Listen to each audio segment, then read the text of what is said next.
मृत्यू सर्वहरश्चाच्चः मुद्भवच्च भविष्यताम्। कीर्तिः श्रीवाक्च नारीणां स्मृतिमेधा धृतिक्षमा। सर्व हरण करणारा मृत्यू मी आहे आणि भविष्यामध्ये अस्तित्वात येणाऱ्या प्रत्येक वस्तूचे कारणही मीच आहे। स्त्रियांमध्ये कीर्ती, ऐश्वर्य, मधुरवाणी, स्मृती, बुद्धी, दृढता आणि क्षमा मी आहे। तात्पर्य: जन्मापासूनच मनुष्य क्षणोक्षणी मरत असतो। मृत्यू हा क्षणोक्षणी प्रत्येक जीवाचे भक्षण करीत असतो, परंतु शेवटच्या प्रहाराला मृत्यू असे म्हणतात। मृत्यू म्हणजे श्रीकृष्ण आहेत। शरीराची वाढ होताना सर्व जीवांमध्ये 6 प्रकारचे बदल होतात। त्यांचा जन्म होतो, वाढ होते, काही काळासाठी अस्तित्वात राहतात, उपफले निर्माण करतात, क्षीण होतात आणि शेवटी त्यांचा विनाश होतो। या 6 स्थित्यंतरांपैकी गर्भातून बाहेर येणे हा पहिला बदल म्हणजे श्रीकृष्ण आहेत। जन्मापासूनच सर्व भावी क्रियांचा प्रारंभ होतो। या ठिकाणी उल्लेख केलेल्या कीर्ती, भाग्य, मधुरवाणी, स्मृती, बुद्धी, निष्ठा आणि क्षमा या 7 ऐश्वर्यांना स्त्रीवाचक मानले जाते। जर एखाद्या व्यक्तीकडे ही सर्व किंवा त्यांपैकी काही ऐश्वर्य असली तर त्याला स्तुत्य समजले जाते। जर एखादा मनुष्य सदाचारी असेल तर तो स्तुत्य बनतो। संस्कृत ही परिपूर्ण भाषा आहे आणि म्हणून अत्यंत कीर्तिमान आहे। एखाद्या विषयाचे अध्ययन केल्यावर जर मनुष्याला त्या विषयाचे स्मरण होऊ शकत असेल तर त्याला उत्तम स्मृतीचे वरदान लाभलेले असते। निरनिराळ्या विषयांवरील अनेक पुस्तके केवळ वाचण्याचीच योग्यता नव्हे तर ती जाणून घेणे आणि त्यांना आवश्यकतेनुसार जीवनात उतरविणे म्हणजेच बुद्धी होय। अस्थिरतेवर विजय प्राप्त करणे म्हणजेच दृढता होय। जेव्हा पूर्णपणे योग्य झाल्यावरही मनुष्य विनम्र आणि शांत असतो आणि जेव्हा तो सुखदुःखामध्ये स्थिर असतो तेव्हा त्याच्याकडे असणाऱ्या ऐश्वर्याला क्षमा असे म्हटले जाते। बृहत्साम तथा सान्मा गायत्री छंदसामहं मासानां मार्गशीर्षो हमृतूनां कुसुकुमार। सामवेदातील स्तोत्रांमध्ये बृहत्साम मी आहे आणि छंदांमध्ये गायत्री मी आहे। मासांमध्ये मार्गशीर्ष मी आहे आणि ऋतूंमध्ये वसंत मी आहे। तात्पर्य: भगवंतांनी यापूर्वीच सांगितले आहे की वेदांमध्ये सामवेद मी आहे। सामवेद हा विविध देवतांनी गायलेल्या सुंदर स्तोत्रांनी उत्पन्न झाला आहे। यांपैकी बृहत्साम हे एक गानसूक्त आहे आणि त्याचा सूर अत्यंत मधुर आणि मध्यरात्री हे गायले जाते। संस्कृतमध्ये काव्य करण्याकरता ठराविक नियम आहेत। आधुनिक काव्याप्रमाणे लय आणि वृत्ताची रचना वाटेल तशी केली जात नाही। नियमबद्ध काव्यामध्ये सुपात्र ब्राह्मणाद्वारे जप केला जाणारा गायत्री मंत्र हा प्रमुख आहे। गायत्री मंत्राचा श्रीमद्भागवतात उल्लेख केलेला आहे। गायत्री मंत्र हा विशेष करून भगवत साक्षात्कारासाठी असल्यामुळे तो भगवंतांचे रूप आहे।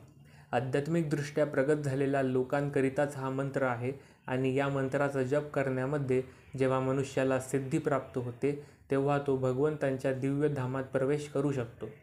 गायत्री मंत्राचा जप करण्यासाठी प्रथम मनुष्याने सत्वगुणामध्ये पूर्णपणे स्थित होणे आवश्यक आहे। गायत्री मंत्राला वैदिक संस्कृतीमध्ये अत्यंत महत्त्व आहे आणि गायत्री मंत्राला निर्विशेष ब्रह्माचा ध्वनी अवतार असे समजले जाते। ब्रह्मदेव या मंत्राचे दीक्षागुरू आहेत आणि त्यांच्यापासून हा मंत्र गुरु-शिष्य परंपरेने चालत येतो। सर्व महिन्यात मार्गशीर्ष महिना सर्वोत्तम मानला जातो, कारण त्यावेळी सुगीचा काळ असतो आणि लोकही अत्यंत सुखी असतात। अर्थात वसंत ऋतू हा साऱ्या जगामध्ये सर्वत्र लोकप्रिय आहे, कारण वसंत ऋतूमध्ये कडाक्याचा उष्माही नसतो किंवा कडाक्याची थंडीही नसते आणि याच वेळी झाडांना पालवी फुटते। फळे फुले बहरून येतात।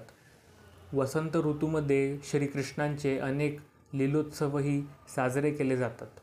म्हणून वसंत ऋतूला सर्व ऋतूंत अत्यंत आह्लाददायक ऋतू समजले जाते आणि हा भगवान श्रीकृष्णांचे प्रतीक आहे। धूतम छलयतामस्मि तेजस्तेजस्विनामहं जयोस्मि व्यवसायोस्मि सत्वं सत्ववतामहं. फसविणाऱ्यांमध्येही धूत मी आहे आणि तेजस्व्याचे तेज मी आहे. विजय मी आहे. साहस आणि बलवानांचे बलही मी आहे. तात्पर्य: जगात अनेक प्रकारचे फसविणारे लोक आहेत. फसवणुकीच्या सर्व प्रकारांमध्ये धूत आणि जुगार सर्वश्रेष्ठ आहे आणि म्हणून तो श्रीकृष्णांचे रूप आहे. श्रीकृष्ण हे परमेश्वर असल्यामुळे कोणत्याही साधारण मनुष्यांपेक्षा कपटी असू शकत नाही. श्रीकृष्णांनी एखाद्या माणसाला फसवायचे ठरविले तर फसवणुकीच्या बाबतीत कोणीही त्यांना मागे टाकू शकणार नाही. श्रीकृष्णांचा महिमा केवळ एकांगी नसून सर्वांगीण आहे. विजयशाली पुरुषांतील विजय श्रीकृष्ण आहेत. तेजस्वितांचे तेज श्रीकृष्ण आहेत. साहसी आणि उद्योगींमध्ये ते सर्वात साहसी आणि उद्योगी आहेत. बलवानांमध्ये ते सर्वात बलवान आहेत. जेव्हा श्रीकृष्ण या भूतलावर उपस्थित होते तेव्हा त्यांना बलशालित्वाच्या बाबतीत कोणीही मागे टाकू शकत नव्हता. आपल्या बालपणातच त्यांनी गोवर्धन पर्वत उचलला होता. धूत, तेज, जय, साहस आणि बल या बाबतीत श्रीकृष्णांची बरोबरी कोणीच करू शकत नाही. वृक्षीणां वासुदेवोऽस्मि पांडवानां धनंजय मुनीनामप्यहं व्यास कवीनामुशना कवी. ऋषीवंशीयांमध्ये वासुदेव मी आहे आणि पांडवांमध्ये अर्जुन मी आहे. मुनींमध्ये व्यास मी आहे आणि महान विचारक कवींमध्ये उशना मी आहे. तात्पर्य: श्रीकृष्ण हे आदिपुरुष भगवान आहेत आणि बलदेव हे त्यांचे प्रथम विस्तारित रूप आहेत. श्रीकृष्ण आणि बलदेव हे दोघेही वसुदेव पुत्र म्हणून अवतीर्ण झाले. यास्तव या दोघांमध्येही वासुदेव म्हणता येते. दुसऱ्या दृष्टीने विचार केल्यास श्रीकृष्ण हे कधीच वृंदावन सोडून जात नसल्यामुळे इतरत्र आढळणारी त्यांची सर्व रूपे म्हणजे त्यांचे विस्तारच आहेत. श्रीकृष्णांचा निकटस्थ अंश असल्यामुळे वासुदेव आणि श्रीकृष्ण यांच्यामध्ये मुळीच भेद नाही. आपण जाणले पाहिजे की भगवद्गीतेच्या या श्लोकामध्ये उल्लेख केलेला वासुदेव म्हणजे बलदेव किंवा बलराम आहे. कारण सर्व अवतारांचा उगम त्यांच्यापासून होतो आणि म्हणून तो वासुदेवांचेही एकमात्र उगमस्थान आहे. भगवंतांच्या निकटस्थ विस्तारांना स्वांश म्हणतात आणि अन्य प्रकारच्या विस्तारांना विभिन्नांश असे म्हणतात. पांडुपुत्रांमध्ये अर्जुन हा धनंजय म्हणून विख्यात आहे. तो नरोत्तम आहे आणि म्हणून तो श्रीकृष्णांचा प्रतिनिधी आहे. मुनींमध्ये व्यासदेव हे सर्वश्रेष्ठ आहे कारण कलियुगातील जनसामान्यांसाठी त्यांनी वेदांचे अनेक प्रकारे विश्लेषण केले. व्यासदेव हे श्रीकृष्णांचे अवतार म्हणून जाणले जातात. यास्तव व्यासदेव हे श्रीकृष्णांचेच रूप आहे. कोणत्याही विषयांचे सखोल चिंतन करून व्यक्तींना कवी असे म्हणतात. कवींमध्ये उशना अर्थात शुक्राचार्य हे दैत्यांचे गुरु होते. ते अत्यंत बुद्धिमान आणि दूरदर्शी राजकारणी होते. या प्रकारे शुक्राचार्य म्हणजे श्रीकृष्णांचीच आणखी एक विभूती आहे. दंडो दमयतामस्मि नीतिरस्मि जिगीषतां मौनं चैवास्मि गृहाणां ज्ञानं ज्ञानवतामहं. अराजकतेचे दमन करणाऱ्या सर्व साधनांमध्ये दंड मी आहे आणि जे विजयेच्छू आहेत त्यांची नीती मी आहे. रहस्यांमधील मौन मी आहे आणि ज्ञानीजनांमध्ये ज्ञान मी आहे. तात्पर्य: दमन करणाऱ्या अनेक शक्ती आहेत आणि अशा शक्तींपैकी ज्या दुष्टांचे दमन करतात त्या महत्त्वपूर्ण आहेत. दुष्टांना जेव्हा शिक्षा केली जाते तेव्हा त्या शिक्षेकरिता योजिलेला दंड हा श्रीकृष्णांचे रूप आहे. आपापल्या कार्यक्षेत्रात जे विजयी होण्याचा प्रयत्न करीत आहेत त्यांमध्ये सर्वात विजयी घटक म्हणजे नीती होय. श्रवण, स्मरण, ध्यान इत्यादी क्रियांमध्ये मौन हे महत्त्वपूर्ण आहे कारण मौनामध्ये मनुष्य शीघ्र प्रगती करू शकतो. जो पदार्थ आणि चेतन भगवंतांची पराप्रकृती आणि अपराप्रकृती यांमधील भेद जाणू शकतो तो ज्ञानी मनुष्य होय. असे ज्ञान म्हणजे साक्षात श्रीकृष्णच आहेत.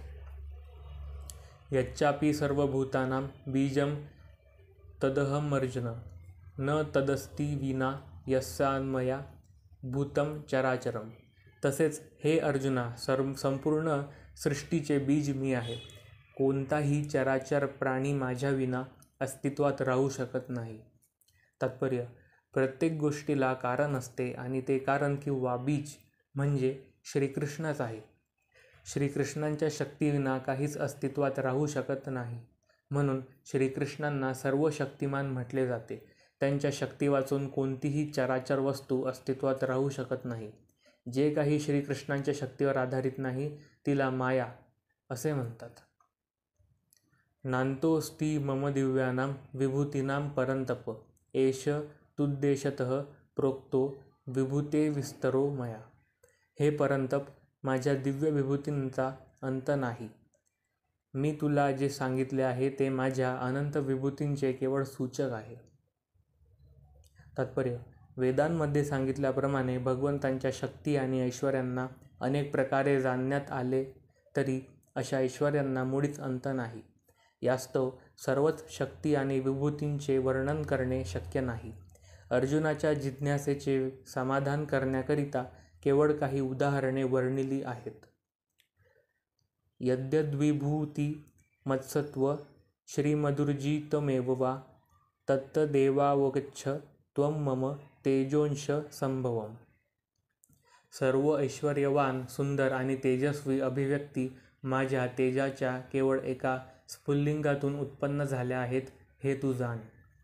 तात्पर्य: आध्यात्मिक अथवा भौतिक जगातील कोणतीही सुंदर किंवा तेजस्वी अभिव्यक्ती ही श्रीकृष्णांच्या ऐश्वर्याचा केवळ एक अंश असल्याचे जाणले पाहिजे. कोणतीही असामान्य ऐश्वर्यमय वस्तू श्रीकृष्णांच्या ऐश्वर्याचे रूप आहे असे समजले पाहिजे.